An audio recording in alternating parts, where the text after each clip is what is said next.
Electric, Hesco और सेप्को को load shedding कम करने के लिए पाबंद करने के हवाले से सिंध असम्बली ने मुतफ़िका करारदाद मंजूर कर ली। शर्जील इनाम मेमन कहते हैं कि सार्फिन की इज्तमाई बिजली बंद करना इज्तमाई सज़ा है। आज दिन भर की सिंध असम्बली की कार्रवाई के हवाले से तफसीलात जान लेंगे। आजिज़ जमाली हमारे साथ मौजूद है। आजिज़ बताइएगा, आज कौन कौन सी करारदाद पेश की गई हैं? जी देखिए, सिंध असम्बली का इजलास आज भी कोई सवा घंटे की ताख़ीर से तकरीबन 1:15 बजे शुरू हुआ था। चूँकि आज प्राइवेट मेंबर्स डे था तो मुख्तलिफ करारदादें पेश होनी थी। पहले तो वक्फ़ सवालात था जिसमें महकमा दाखिला के बारे में 1 घंटे तक वज़ीर दाखिला ज़ियाउल हसन लंजार से मुख्तलिफ सवालात होते रहे, ख़ास तौर पे कच्चे में ऑपरेशन और कराची में स्ट्रीट क्राइम। इन मौज़ूआत पे बड़ी तल्ख़ बातें भी हुई और सूबाई वज़ीर दाखिला ने बड़ी तल्ख़ बातें भी की, जिसमें एक अहम बात उन्होंने ये भी बताई कि कराची पुलिस ने अब मोबाइल फ़ोन चोरी करने वाले जो ख़रीदार हैं उनके ख़िलाफ़ अपना एक्शन शुरू कर दिया है। कुछ लोगों को पकड़ा भी गया है जो चोरी के मोबाइल फ़ोन्स को तोड़कर उनके पुर्ज़ाजात फ़रोख्त करते हैं। उसके बाद कुछ करारदादें थी जिसमें पाकिस्तान पीपल्स पार्टी की सादिया जावेद की एक करारदाद थी Benazir Bhutto income support programme के मुआवजे बढ़ाने के लिए। MQM के रेहान अकरम की करारदाद थी सूबा सिंध में गदागिरी के ख़ात्मे के लिए। उन्होंने कहा कि गदागिरी के लानत को ख़त्म करने के लिए एक कानून बनाया जाए।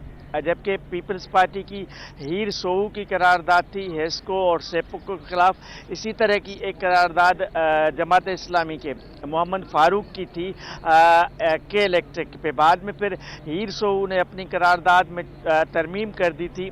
अपोजिशन की करारदाद नहीं लाई गई, हुकूमत की करारदाद आई थी। अलबत्ता इस करारदाद की पीपल्स पार्टी के अलावा MQM, जमात इस्लामी और आज़ाद अरकान जो है सुन्नी इत्तेहाद काउंसिल के, उन तमाम ने हिमायत की और इन तमाम जमातों के अरकान ने, सूबाई वज़रा ने इस करारदाद पर बात की। बड़े तल्ख़ बातें थीं, बड़ी सख्त बातें थीं। इस हद तक सूबाई वज़ीर सईद गनी ने कहा कि के इलेक्ट्रिक के लोगों को उनके दफ्तरों में घुसकर 10 घंटे बंद किया जाए और फिर वहाँ बिजली भी जब ना हो 10-12 घंटे, फिर उनको एहसास होगा कि जब 12-12 घंटे शहर में छोटे छोटे इलाकों में बिजली नहीं होती तो लोग किस आलम में किस की सज़ा भुगतते हैं। शर्जील इनाम मेमन ने कहा है कि दुनिया के कहीं भी महज़ब किसी मुल्क में इज्तमाई सज़ाएँ नहीं होती, लेकिन के इलेक्ट्रिक कराची के अवाम को इज्तमाई सज़ा देती है।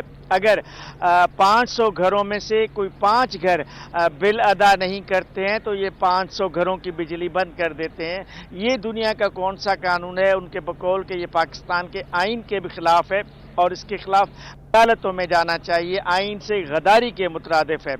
तो बड़ी सख्त बातें थीं। अलबत्ता ये जब करारदाद में जो मुतालबा किया गया है वो वफाकी हुकूमत से मुतालबा किया गया है कि के इलेक्ट्रिक, हेस्को और सेप्को यानी ये तमाम पावर कंपनियां हैं जो सूबा सिंध में बिजली फराहम करती हैं, इनको पाबंद किया जाए कि कम अज़ कम इस शदीद गर्मी में लोड शेडिंग का जो मामला है उसको कम से कम किया जाए।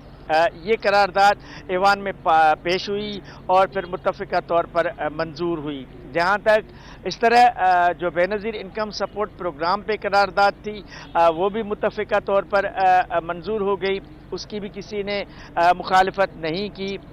मारवी राशिदी की जानिब से एक करारदाद पेश की गई थी, वो भी मंजूर हुई। गदागिरी पे जो करारदाद थी उसकी भी हुकूमत ने मुखालफत नहीं की। अलबत्ता सूबाई वज़ीर कानून ज़ियाउल हसन लंजार का कहना था कि सूबा सिंध में गदागिरी के ख़िलाफ़ कानून मौजूद है, ये करारदाद हम मंजूर करते हैं, लेकिन नया कानून नहीं बन सकता।